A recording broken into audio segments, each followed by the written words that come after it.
Well, happy Friday morning, everybody. Well, I guess it's a little bit of a late Friday morning. We're recording this late because we had connection issues, and so we're actually recording this on a Friday, which is pretty incredible. It doesn't usually happen. We tried recording this on the feast of Our Lady of Guadalupe. Didn't work, but we might have comments on her anyway, and we'll see what Father has to say. Also, perhaps about Advent and Christmas, because this is going to be our last recording, presumably before the 1st of January, when Father and I will do this actually starting official, which again, this channel on the Traditionalist is going official, starting officially on January 1st. We're going to publish this time again on Catholic Family Podcast and the Traditionalist. So if you don't already subscribe to the Traditionalist on YouTube, do it now, because that's going to be the only place you can watch it after this video. So if you want to hear Father's and mine, yeah, my opinions don't really matter, but Father's opinions on what is happening in the world right now, every Friday, go subscribe to the Traditionalists. It is not going to be on Catholic Family Podcast. It's only going to be on the Traditionalists after this video. So go subscribe. I will attach the link below. Today, Father and I are going to talk about the recent news in Syria, as well as kind of connected news with, well, Israel, which kind of seemingly is always in the news. And I think we're going to start with reading the recent news again from Syria. First of all, welcome, Father. Thank you for being here. Yeah. All right. Boy, you gotta make sure there's no inappropriate stuff here on the sites here. Sorry about that, guys. That's a problem with these websites. Apologies. This is from the freethoughtproject.com. This is about the recent coup in Syria. Quote from the president of the Middle East Studies Center in Moscow: the fall of Damascus is a turning point in Middle East politics, signaling not only the collapse of Assad's rule, but also a significant weakening of Iran, which had spent years building its influence through its alliance with Syria. Tehran had regarded Syria as a vital link in the axis of resistance, encompassing Lebanon, Yemen, and Palestinian groups. Syria served as a crucial logistic hub for arming Hezbollah and providing both political and economic support. However, the collapse of the Syrian capital and the ensuing chaos shattered these supply chains. Capitalizing on the situation, Israel deployed forces into the buffer zone on the Golan Heights, effectively expanding its occupied territory. This move not only bolstered Israel's strategic position, but also deprived Iran of the ability to counteract its actions effectively in the region. What it doesn't say here also is the groups, or whatever you want to call them, the militants that overthrew Assad, are part of Al Qaeda. So certainly not our friends, or at least not what we would consider our friends. So, Father, I guess I'll ask you, what are your immediate opinions of this? It's kind of all over the place because so much of this information is so bewildering to me. Um, I have to say that first off, I love history, but so much of my knowledge of history is like the Middle Ages and centuries ago. It's Same. where my big interest lies, and I have a pretty big dearth of knowledge of the last couple decades. I've always heard, oh, Israel this and Palestine that and all these other things, and I've never really myself looked into it a lot. And what kind of really was, excuse me, very eye-opening for me was listening to this interview from Candace Owens and Scott Horton. Maybe we can attach that in here and share that. I would recommend it to people, especially, my generation or younger, that don't have a lot of knowledge of the different groups and policies and whatnot over there. Um, there's just so much. I mean, um, when the conflict with Israel and Gaza started last year, October 7th, some people were asking me what I thought about it. I was like, I don't know. I mean, there's two sides on this thing, and I don't think either one is the good guy. I don't think either side is, you know, the heroes. You've got one side that's um, driven by a Zionist mentality, which is God has given us the right and the duty to rule the world. That is the Zionist side. And then you have another side, which is, you know, um, if not the common people, at least the leaders and the organization is motivated by in Islam, which is God has given us the right and the duty to take over the world and convert by the sword.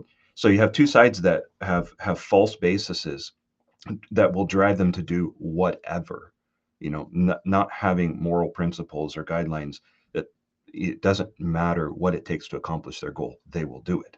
So which is the good guys when you have those two options?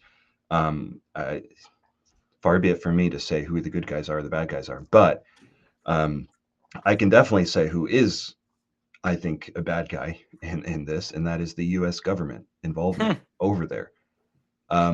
Because that interview with Candace Owens portrays and gives dates and names and all this other stuff of all these different conflicts that have arisen over in the Middle East and elsewhere that have been funded by the U.S. The U.S. has some interest over there, so they fund and equip a rebellion to tear down some government, put another one in their place, and then when they don't do what the U.S. wants, then they start a war with them and then take down the government that they put in place, causing so much destabilization, etc.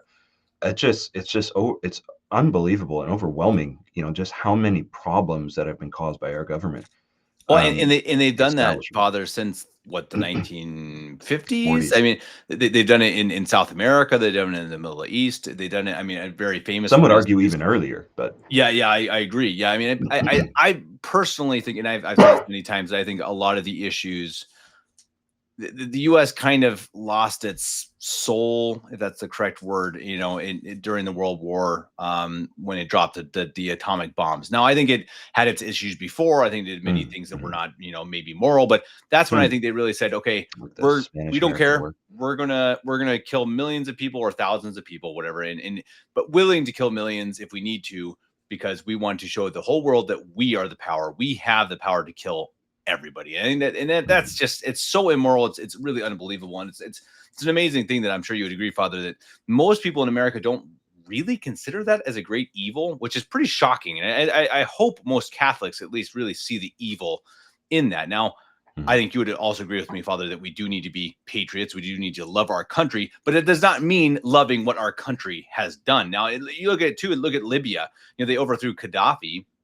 And Gaddafi was, again, we heard from our media and our government, oh, he was a terrible dictator and he was mistreating his people and he was leading to a terrible Middle Eastern politic. And then you actually, years later, a decade later, you actually see that he actually was a fairly decent leader who was, sure, he was a dictator, but he actually led his people fairly well. And it was better than a lot of places in the Middle East. And that's the same with Saddam Hussein. And it's just something that you don't, people don't talk about because you don't want to talk about it, because it's kind of ugly, dirty, because we see the U.S. purely acted in their own, help themselves with oil or whatever else. And it's gross. It's extremely unfortunate. And we see now, it just happened. It's infuriating. Yeah. It's infuriating and disgusting to me that in the arrogance of we over here are going to decide what's going to happen in all these different sovereign nations throughout the world. It's disgusting and so arrogant. There isn't just one way to do things. Why? Yeah, right. Exactly, right. It's just, well, we can. We're America. We're the we determine what everyone does, and we say.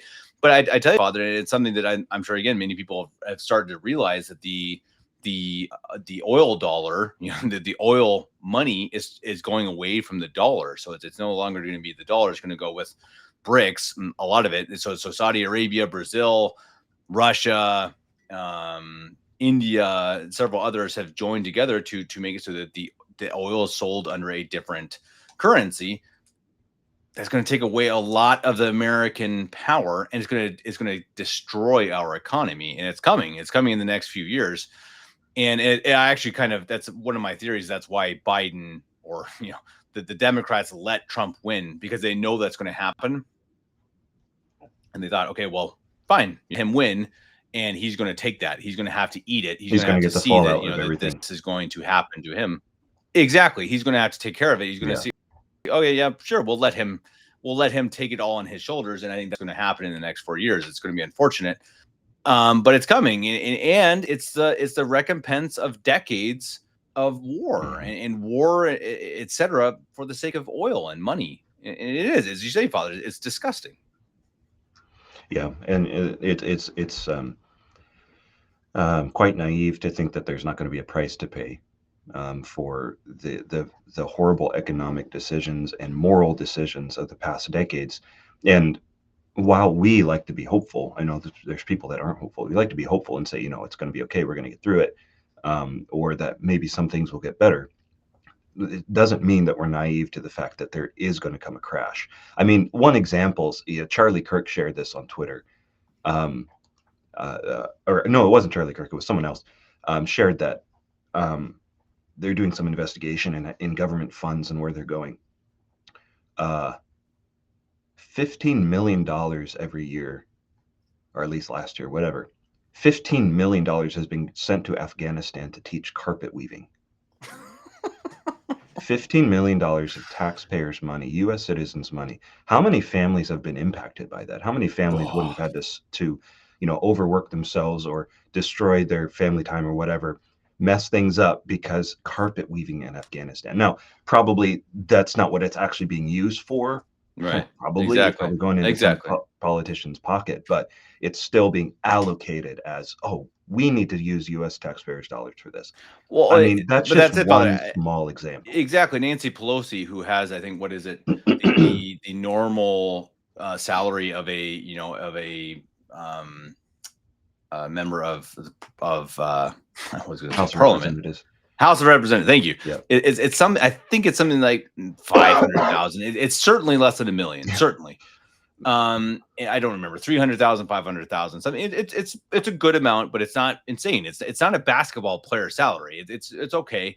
And she has a net worth of something like, I don't know. It's something like 300 million or something. And so and she's famous. She's become famous that she, there's like an actual, like a meme or an app where you can follow her trading on the market, and you can actually follow what she trades, and that if you follow her, you're actually probably going to make money because she has inside trading. So it's all corrupt, it's all disgusting, it's all and it's so blatantly immoral and gross that Father, I'm honestly fairly surprised it's lasted this long. I like it's well, I don't quite understand it. And I guess it's kind of a good segue, I suppose, into the topic, and that is a lot of that is Israel, and I think that's something that right.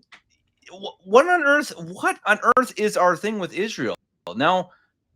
On its surface, I think you and I think we would agree that in the way the world is today, we have countries that we are friendly with. We have our allies, we have our enemies. Okay, that's normal. So Israel's our ally. Okay, all right, all right. I actually don't mind that. That seems pretty normal.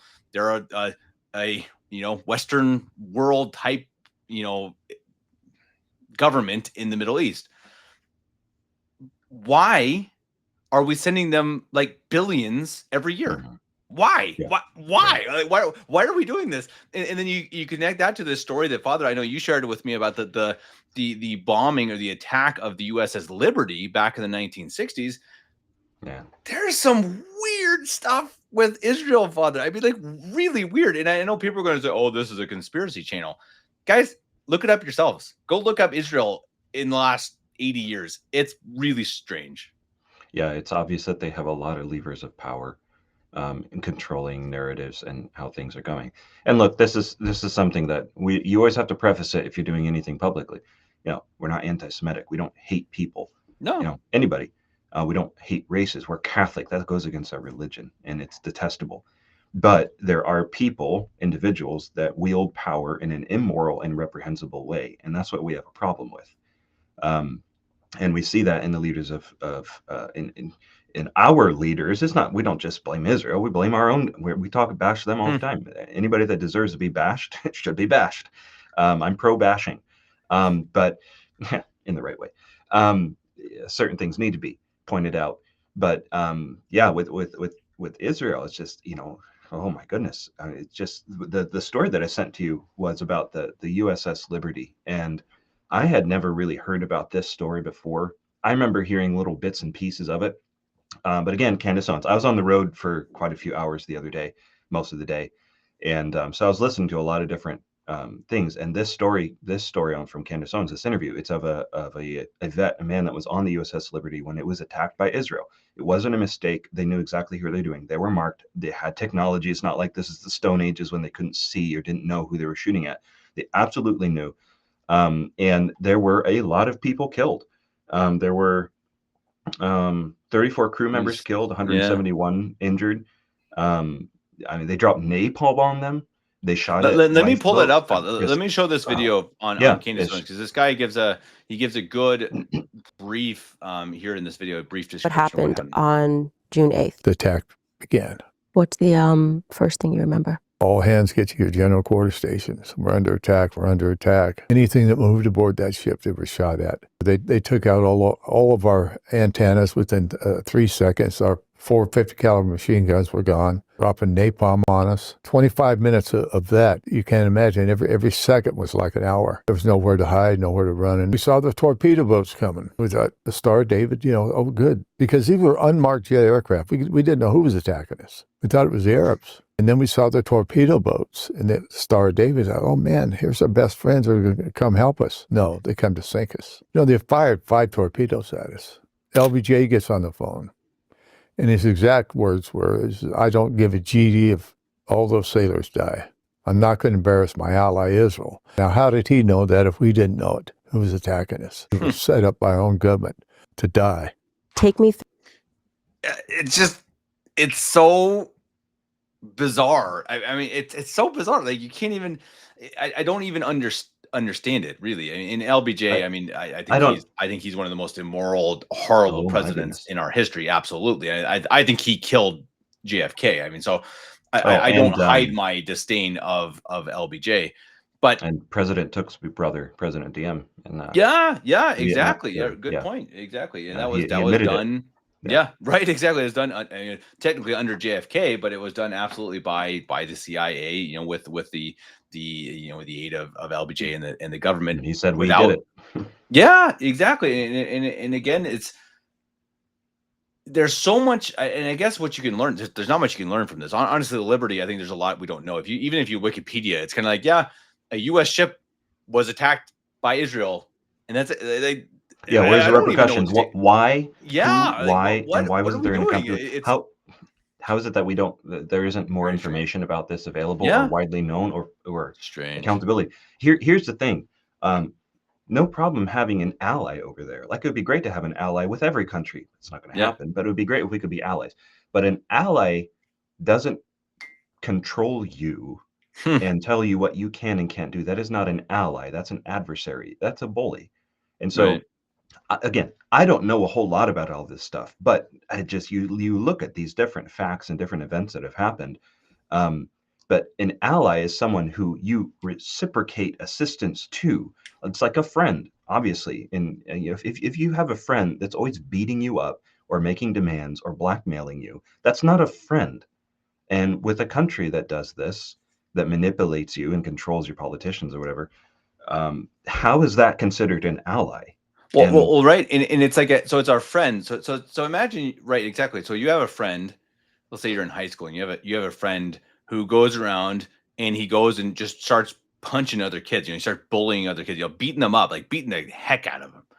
And he's like, hey, Kevin, just, it kind of, it hurt my hand a little bit. See, there's some blood there. I got to go to the doctor. Can you give me $100 for that? See, I just hurt my hand beating up this other kid. Can you give me $100? That's what it is. They're like, they're the bullies of the Middle East. And whatever you consider that, it's absolutely true that this article we read, they are just going to take territory. They've done it. They just bombed the bejeebers out of Gaza.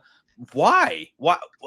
Okay, now I understand what Hamas did, even though there's a lot of things we could say about that. The fact that Hamas so easily came into Israel is very strange. It's very strange. I don't care what you believe about it. What Hamas did is terrible, absolutely horrible. It is an act act of terror, terrible thing that happened, and Hamas absolutely should be punished for it. I'm totally with that. The fact that they could just easily just go across the border, that is one of the heavily boarded, controlled borders in the world. It's like, it's extremely guarded, and they just walked across and killed 1,000 people. Yeah. And it took like 2 hours to get any help to them when you can fly from one part of the Very country to strange. the other in Very 45 minutes. strange. Yeah, exactly. There's way too much. So Hamas, evil, okay? Absolutely. 100%. Absolutely. But Hezbollah, if there Hamas. were people in Israel that said, "Oh, they're going to do this, and we want it to happen because that'll make us look like we've been attacked, and so we can reciprocate," that's worse to me. That's worse because seeing an evil and letting it happen and wanting it to happen, I don't see how that can't be worse. And it's these things, Father. It's like, people are like, how could you possibly believe that? Well, let's see. We know for a fact that Roosevelt and the generals knew Japan was going to attack Pearl Harbor. That's a fact. Look it up. Absolutely known. They knew it. They knew it was coming. Everyone, conspiracy. No, that's not a conspiracy theory. Go look it up. They knew it. They knew it was coming. They let it happen because they knew it would let them get into the war, which they wanted to save the economy, etc. Whatever you want to believe. This happened in Vietnam as well. I just learned that the other day. That false flag event. Yes. They staged an attack that got us into Vietnam. What's that called? The Bay of something with a T, right? I can't remember. Oh man, Again, I should know that. I've never heard this before. I looked a lot into Vietnam at one point. Okay. Why I should know this. Anyway, right, exactly. There was a false flag, and again, that's admitted. It's known. This is not debated. No one says it's not true. It actually happened. They pretended it. That I think it was a ship was bombed in a bay, and it didn't actually happen. And they went to Vietnam, and they had 8 years of war for nothing. That's another thing. If you think America's 80 years, go look at Vietnam. You'll change your mind very quick. About America being the good guys. I want to say, let's jump in and say that there's a lot of Americans that are really good guys. There's totally, I mean, the gallantry, the heroism of so many soldiers, absolutely, going to these causes, believing because they've been told that there is a great evil to be fought, whether we're talking Iraq, Afghanistan, Vietnam, etc. Yeah. And then you see how the media manipulated this, or different politicians here and elsewhere have manipulated these things, and you see the evil of the American government and other foreign powers. But doesn't take away from the heroism, the sacrifice of these men and women that did this. Like there's a number of vets that I've talked to, vets of Iraq, Afghanistan, and going back even farther, that they signed up, they went over, they bled, some almost died, their friends died. They come back, and then while they're over there, they're wondering, why are we doing this? What are we doing here? And then they come back and they look into things more, and they realize it was all a sham. And I can't imagine what that must be like. Like my best friends died. I almost died. All of this stuff happened. We suffered so much. So some people could get more money. Yeah. So they can have more political power. Yeah. What a disgraceful thing. So to say that, oh, this couldn't happen, or this conspiracy is too far-fetched. Don't ever that's so ridiculous. It's too far-fetched that there would be a virus that was created by in a chemical lab that became a worldwide pandemic that led to how many 80% of the population of the US or something like that getting this crazy vaccine, this crazy jab. I know we always keep bringing that up, but I mean, everybody agrees now. There's no limit what these people will not go. No. If they have some goal to be achieved. And again, goes back to, if you believe that you have this mandate from God, that you are the chosen people, or whether that's, some American politician that believes that they have some, right and duty to do XYZ, or if it's a people, a nation, a government, if you believe you have the right and the duty to bring about this new world order, and that God gives you the okay. Honestly, I don't know how many of them believe in God, but anyway, that's the principles. You can do anything. You can do anything. You can allow anything. So there's no path that they will not go down to achieve goals. It's Well, just and many of them are Malthusians, right? Many of them actually actively believe that they should lessen the Earth's population. Like mhm. actively. Again, that's not hidden, guys. It's It public. sounds crazy. It's totally true.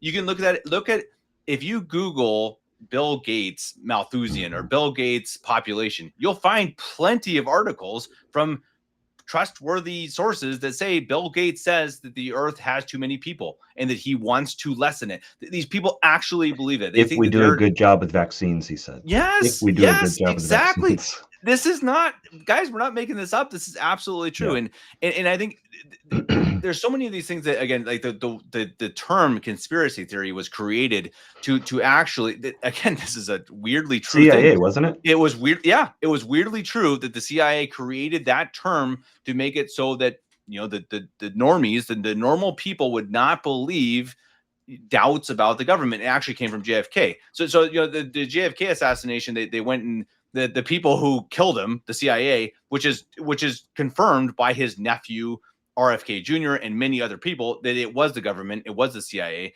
They then went and formed their own commission, the Warren Commission, and said, "Oh, by the way, guys, we looked into this and we didn't do it."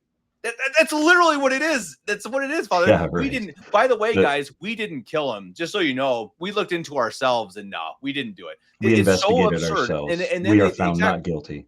exactly we aren't guilty of this crime, by the way, and it is, and it's exactly. And then they created the term conspiracy theory to make it so that okay, we can't look into anything unless the government says it is true or the media says it is true. Now, I'm sure you would agree with me, Father. There are many of these quote unquote conspiracy theories that are bizarre and crazy and ridiculous, but there are many that aren't. And I think one of them, again, is Israel.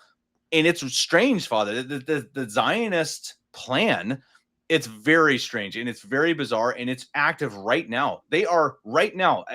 Guys, I think this is something we do need to pay attention to. And I really mean it. Israel right now is expanding its borders.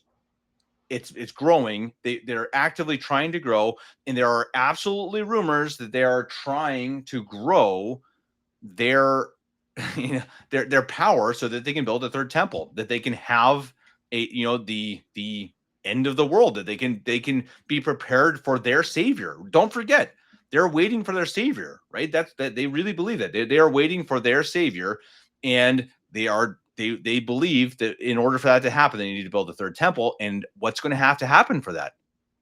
They have to completely control the entire region, and that means wiping out everyone in it.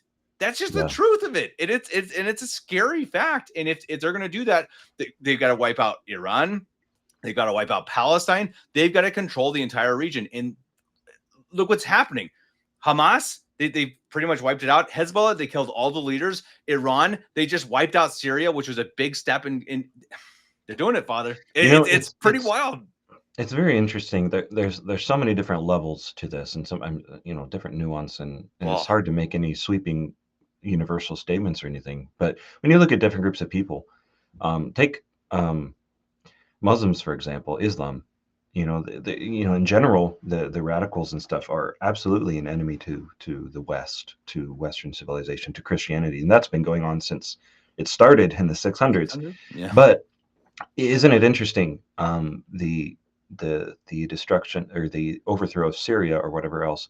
Before that all started, this was the quote. This was the line from Charlie Kirk where he said that the Christian population of Syria, before the U.S. began pushing for regime change with Obama, etc., 10% of the population was Christian. Today, less than 2%. Less than 2%. There's a family from France that visited here. They're passing through. They visited, and we got to talk to them a little bit. Really nice family. And the mother mentioned, I don't know what this is like for you or in England or whatever else, but she said in France there, the ones that she's talked to, she said, we agree more and can sit down and get along much better with a Muslim than we can with the typical liberal French person. Now, I don't live over there. I don't know, but this is this person's experience. I've had one experience. I've only had like one main big experience with a Muslim. And that was on an airplane. I was actually, excuse me, I was actually a seminarian, so I was a deacon, I think. I was flying home Christmas Day, I was flying back to spend some time with my parents. And before getting on the plane, there is this evangelical Christian that came to me and tried to convert me. I'm wearing the Roman collar and everything, and he's trying to tell me Nice. he was Catholic once and Well, blah, blah, blah. And then he's quoting scripture and I'm quoting it back. And so we're getting into a, discussion. And he was really rude and really annoying and difficult. I could hardly get away from him to get on my flight. And then I'm like, oh boy, that was quite a conversation. And then I sit down and my seat is right next to a Muslim guy sitting there. I'm like, oh boy, this should be interesting. And we actually had a great conversation. I mean, we didn't really get into it bashing each other's religion or anything like that, but he was very civil. He was very polite, you know. But anyway, where I'm going with this is, different people are different. My dad, my parents, actually, both of them, they're in the army in Turkey back in the 70s, I guess. And they said, it was an Islamic country. But they said the government did not allow any of the radical stuff. And so they said, while they're over there, it was a really peaceful time. It was no problem. It was great. This isn't me praising Islam by any means. But I think that there was an interesting point of view in that interview with Candace Owens. She shared this discussion between two guys. One guy, he was some kind of, I don't know, he wore a collar. I don't know what religion he was. He was talking with some other guy. It was a ecumenical thing. So I'm not putting any value in that, obviously. But the one thing that he mentioned that really kind of I hadn't heard that perspective before was that if you look at the different main religions of the world, Hinduism, Buddhism, or not, maybe I don't throw Hinduism in there, but even like Buddhism and Islam, they put Christ on a pedestal, not as God, but they honor him.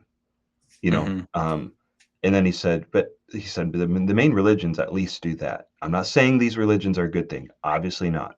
I'm not saying that.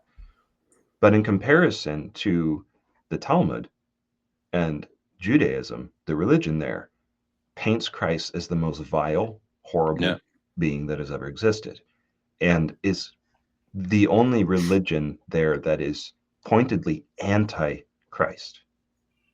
And it's very interesting because you see the events that are taking place, and the destruction more and more of Christian civilization, culture, and who has, I mean, obviously, the Muslims have been trying to do that since the beginning, but a lot of things have changed there. I doubt that they would be so inflamed if the U.S. and other foreign powers hadn't so, horribly treated them and gotten involved and poked their nose and everything and destroyed people and governments and stuff. But for sure, this mindset, the Zionist mindset, is pointedly anti-Christ and everything that stands for him. So the things you're saying, you said earlier, I kind of went out in a long segment there. I'm sorry, but just the idea of the growth in power and what that always means is destroy Christianity more and more. That is certain. Well, and I think, Father, it's probably something that's going to come into our future podcast as well. I don't think this topic is going anywhere. I think this is going to be something we're going to be commenting on in the future because it is absolutely part of the fabric of the world. And I think one comment before we move on to our last topic, I do think that as I see it in Europe, and again I mentioned this on different podcasts, that I do believe that the struggle for culture will end within the next generation or two. That it's going to, the crazy LGBT blah blah blah, the insanity that we see now is going to end. I think it's going to end maybe even in the next generation, and then the battle is going to be religious again, and that's what it's been in religious battle for 1400 years between Muslims, Christians, and Jews, and you can see that through in the West, right? And we see that through centuries and centuries. And I think it's going to come back to that. I think it's going to be right now. I think we're in much more of a pagan era. And I think you're going to see that the pagans are going to die off because they don't have children. They kill their children. They abort them. They actively kill them to the devil. They worship, the devil really in many ways. Maybe not actively, but passively. And I think that they're going to end because they have to, because there's no possible future. And it's going to end up being Christians, actual Christians. Now traditional Catholics, hopefully, God willing, we grow and grow and we become, one of the powers or one of the groups of people. And I think that's true. I think it's gonna be Christians, Jews, and Muslims.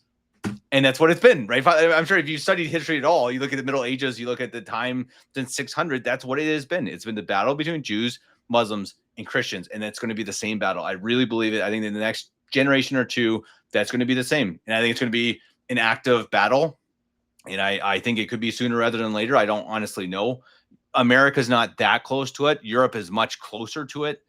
And I think that's, if anything, I guess my advice or warning to anyone that is, especially in Europe or of course in the Middle East, that for goodness sake, you better know your faith, you better be convinced of your faith, you better be able to defend your faith, and you better be ready to die for your faith, because I do think the time is coming where these decisions are going to have to be made. And I think the fight for our faith, it may actually be with swords and spears. I think that time, I don't know if it's our generation, but I actually do believe it. I actually think maybe it's a generation or two from us, but I think that's coming. I think that's what's going to it's going to go back to this more old-fashioned battle rather than this ideological nonsense of modernism and I disagree. I think technology and everything is going to keep advancing, and unless there's some huge wipeout from nuclear war, I don't think we're going to go back to swords and spears and stuff. Yeah, I mean, swords and spears. When I say literally, that's too far. Okay, but an actual battle between religions is, I guess, more of my point. That could be, but I got to say, and I kind of realized I was kind of smiling while you were talking about persecution and dying and things, and I wasn't smiling because of that. Bring it. That could come across wrong, but just the thought popped in my head. Well, what about the communists? What about China? What about that whole side of the world? Because that is a huge block of the population and world power that we're leaving out of this equation here. So yeah, but honestly, Father, it's going to be it's true, but they don't have children. They don't have children. They don't. China, I think, is a worry because they're really smart. They have continued. Power, yes, they have continued the war in a much more futuristic way than we have. We think, okay, spies and oil, and China's like, okay, go ahead, do that, and we're just going to buy all of your land. Hey, you America, you like, I don't know, and your politicians. Yeah, exactly. You like having flour, you like having food, yeah, you like having politicians. Except, well, we bought them. You like California? Guess what? It's ours. Like California, it's Cala China, and I think that they realized that before anyone else. That they were much smarter in the actual modern war. That the modern war is not actually even about nuclear war, because nuclear war is too dangerous. It's the balance of if I bomb you, if you bomb us, we bomb you. And China's like, okay, we're just gonna slowly, progressively, with our businessmen, with our money, go and buy you. And they've done that with Australia. They've done it with New Zealand. When I was in New Zealand about 10 years ago, and you could even see it. You could talk to people in New Zealand, and they're like, yeah, you can't buy a home. You can't buy a home anywhere because the Chinese will just come down and they will overbid you, and they buy the whole country. So they own the countries. My dad worked for many years with a company that made, it was MTD, and they owned like Cub Cadet and all these other companies that made like tractors and garden equipment and weed eaters and lawnmowers and all that stuff. They would have these exhibitions or whatever else where they're showing their new products or whatever else, and they'd have these Chinese businessmen coming over, taking all these pictures of it, and then next year, the Chinese came up with this wonderful design of face, and it's identical to your American model. It's like that's sneaky and smart, but I mean, it's immoral, obviously. But hey, you got to do whatever you got to do to win. And it's interesting because there's all of these different agendas and goals that the godless will do anything to get their goals because they answer to no one but themselves. And those who have a false god have the power and the authority, they think, from their false god, and so it brings about so many evils. But in the end, I really truly believe those without God, those without morals will die. They will die. They will kill themselves. They will have, because when you're built on nothing, when you're built with no morality, you'll die. You'll actually kill yourselves. You'll have no more babies. Communism cannot work. We've seen over and over and over and over. It does not work. So China, I think they have a foot in it. They're gonna die off. I actually believe in the next 10 years, China will be absolutely nothing. I firmly believe that. I think right now they're a problem. I think actually sooner than you think, China is going to be absolutely nothing. They're going to cease to exist in any problem internationally because they've extended themselves. That they were smart in terms of how to work the war now, but they haven't actually worked on their own country.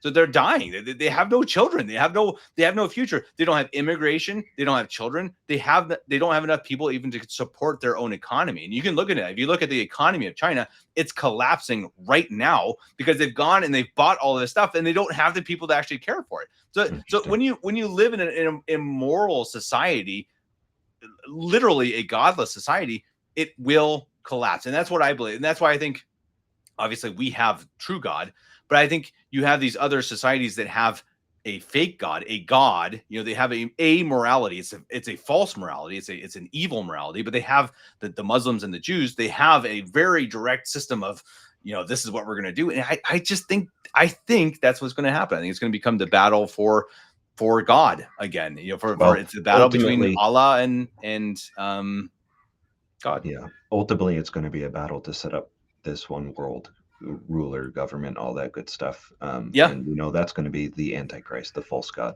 Whenever that comes, who knows? But we could go on forever like this. We talked about ending on a hey, this will be interesting. There's some things I'm going to have to look into more. I've got a lot to learn. I guess we'll have to do another show. Not next week. Again, warning to everyone. Yeah. I'm going to be offline for 2 weeks. I'm sure Father's going to be super busy over Christmas. So we're not going to be doing a show for the next 2 Fridays for sure. We will be live again in January. So everyone, again, please go check out the Traditionalists. I'll attach the link. Go check that out. That's where we're going to be. You're not going to get the show on Catholic Family Podcast. It's going to be on the Traditionalists. Father, please. Yeah. Continue. And with that said, I'm hoping we'll see how this goes. But at least for a while, I'm planning on doing, we'll be doing this show together with Kevin. And then I'll be doing another video or at least audio on that channel on Fridays. I got my first really good suggestion for content, things that people want. And it's going to be on marriage, parents, their roles, duties, rearing children, etc. I've got a couple really good books on the matter that I'm going to be reading from, sharing some stuff like that. So that's some content that will be upcoming on the Friday show with the Traditionalists. But on to the closing segment here. And last comment, and Father, I'm so happy to have you here, Father, on this channel. I mean, really, very truly, it's awesome. And we're going to have other really good hosts. So guys, please, Eric, we've got Frankie, we've got Corey, we've got Michael. We're going to have a show today. That's the plan, at least. Father's going to be here on Fridays. Go and subscribe. Right now, you're going to have stuff.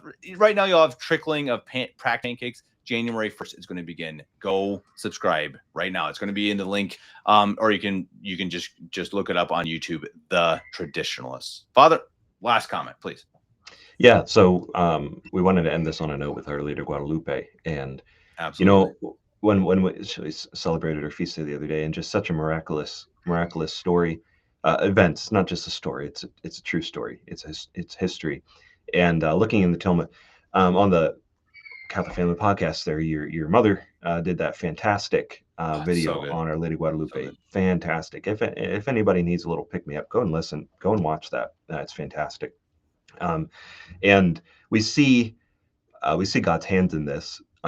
Just when evil was rising and the forces of Satan, we're growing and taking over in Europe with the Protestant Revolution and Martin Luther and all of the heresies, heretics, and upheaval that was caused in Europe because of that. You saw the loss of faith in Europe, and then you see at the same time what's happening over in the in the Americas. Our Lady of Guadalupe comes, and then the losses are more. I think even more converts to Catholicism in Mexico and in South America came about. Yeah. That even more than made up for the loss in Europe. And so you see God's plan here, and you see divine providence working, and even though we've been talking about very heavy topics and about a lot of tragedies and horrible things going on in the world, it's so important that we keep in mind that this world is only temporary. Even if things get really, really bad, even if things are horrible, we only have to suffer a little while. And as long as we stay true to God, and prepare ourselves to meet him whenever that moment comes. We'll be ready for it. And these lines from Our Lady of Guadalupe are just so tender and so moving and so encouraging. The one quote I have here just to share is speaking to Juan Diego. Am I not here who am your mother? Are you not under my shadow and protection? Is there anything else that you need? Let nothing else worry you or disturb you. And I think that's a very important thing to kind of end this conversation on. We should let nothing worry or disturb us. If things get worse, if things get really bad, if things get better, no matter what happens, God allows it, God permits it, and he's not going to leave us unaided. No matter what happens, we have to keep that in mind. God wins in the end. God wins in the end. And if we stay faithful to God, if we stay on his team and don't abandon our principles or morals, we live a good life, avoid sin, stay close to God, stay close to his Blessed Mother. Is there anything else that we can do? Is there anything else that's important? I think that's so important that we always bring ourselves back to that supernatural mindset and perspective, that virtue of hope, which is given, it can only be there if we have a strong faith. We have to look at these things and remember that God's in charge. God wins in the end. And so we got to stay on his team. Don't let these kind of things, stress you out, worry you over much. We have to think about it so we know what's going on and not be manipulated and pulled along, strung along. And it also, being aware of what's going on certainly should motivate us to pray and sacrifice more for our country, our leaders, and for others. So there's that, but we shouldn't let these things overwhelm us and destroy our faith, destroy our hope, our confidence. We can't let that happen. We have to goal to trying to achieve, which is be with God in heaven.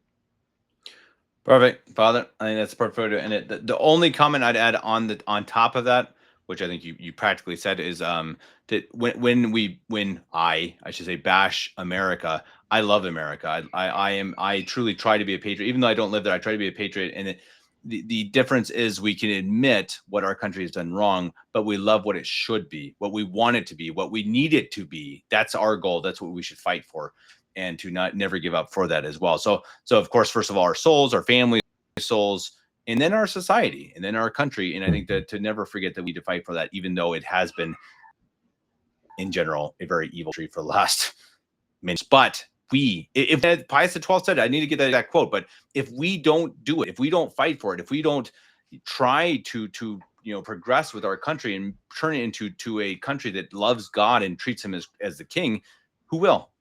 Who's going to do it? It has to be us. We have to do it. We have to love it, and we have to turn it into the best country that we possibly can. So please remember that when we do say these things that have happened and are happening that are bad, we can change that. I truly believe that. And I truly believe that even though our first responsibility is heaven, of course, we actually can change. I do believe we can change 100%. our country and the world if we act, first of all, ourselves, with our family, with our parish, with our society, act in the little tiny things in our government, etc. I do think we can change it. And I think I got to bring it up at least once, Kevin. At least once I got to bring it up.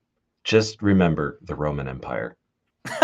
Look how evil it was and what it turned into. Right. Got to bring it up at least once. Exactly. And Rome ended up being the seat of the Pope.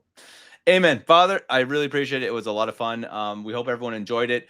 Wherever you're watching this, if you're watching on the Traditionalist, thank you for being here. Please subscribe, comment, like, all that stuff. If you're watching on a Catholic Family Podcast, this is the last time you will watch it here. Again, the last time. This is the last show of this type you're going to see with Father Geckle on this channel. Go and subscribe. The Traditionalist. Father will be here every Friday with me and by himself, providing his own content, as you said, about marriage, about children, etc.